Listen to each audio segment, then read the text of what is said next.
He's an executive officer of TTD. His routine is every Thursday night from his camp office in Tirupati, he used to go uphill to Tirumala, stay there in the guest house.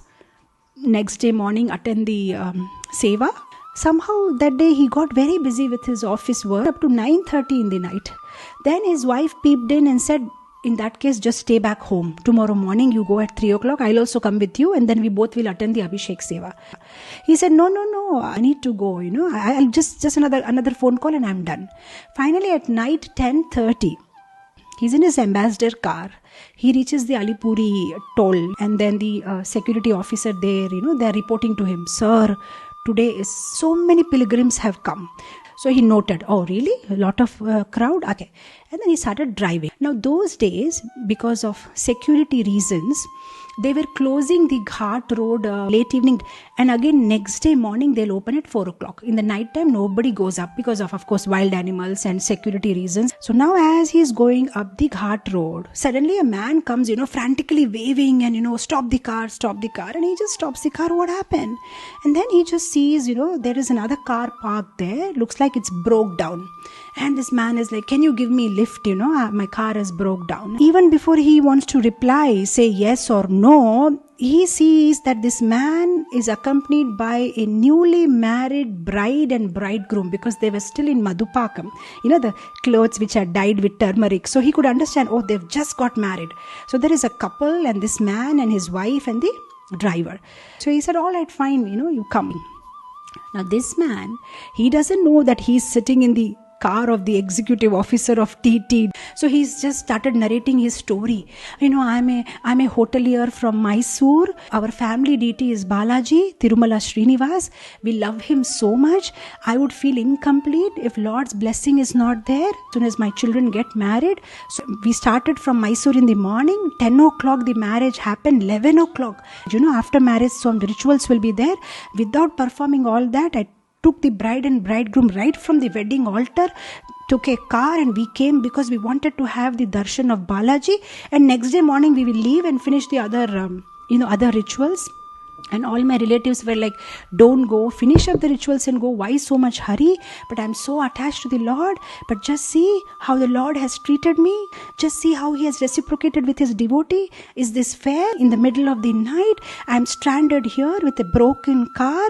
What will I do now? This time I have come, I have promised I'll take his darshan, but I'll never come back to the Tirumala hills anymore because he's not fair with his devotees. He doesn't take care of his devotees. In the middle of the jungle, it's good. Somehow you just came, otherwise what would have happened? He was going on, and now the TTD executive officer, he doesn't say anything. And then finally they reach 11:30. Within another half an hour, the temple will close. Now, because he was the TTD executive officer, he immediately told his people, these people are special, take them for VVIP darshan, give them accommodation, give them prasadam, tow their car, whatever was broken down, get it repaired. Tomorrow early morning they'll have to leave because they have some rituals.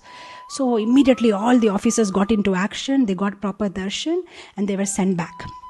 After a couple of days, this man, who apparently came to know that this guy was the TTD executive officer, he wrote a letter to him, and in the letter he said that I'm so sorry.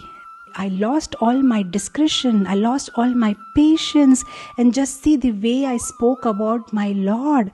Whereas afterwards I realized that Lord was so kind. And you know why? Because even if the car was not broken down, if the car was well and they would have reached Tirumala, still darshan was not possible because that day there was a lot of crowd.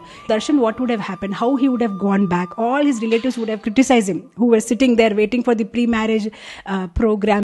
So that is why Lord orchestrated all this, that his car gets broke down and then this executive officer will take him, get a VIP darshan and send him back. So he said afterwards all these things fall in place. Oh, this is how the Lord made arrangement for me. But my Lord was all the while thinking of how to help me. So why I said this story is Krishna knows what it takes to make you closer to him, because more than you, he is interested that you should get closer to him. So he's working on it very seriously. So all the situations that he has put in your life is just to bring you closer to him. If Krishna gives today a raise in your salary, he knows you need this to become closer to him. Today, if he kicks you out from your job, He knows that this is required, otherwise you are going away from Krishna consciousness. Today, if he gives you a spouse who is beautiful devotee, he knows you require this, otherwise you'll get, you'll drift away from Krishna consciousness. So suppose he gives you a spouse who is not Krishna conscious, you require that because Krishna knows that will make you more humble. So like that, he just knows what you require to come closer to him. Bhoktaram Yagitavasam Sarvaloka Maheshwaram Suhrida. What is Krishna? Suhrida. He's a well-wisher. He's our well-wisher. And if we are 100% convinced that Krishna is my well-wisher, then no matter what situation comes in our life, we know Krishna is my well-wisher and he has put this situation in my life because he wants to help me, because he loves me. This one should be convinced.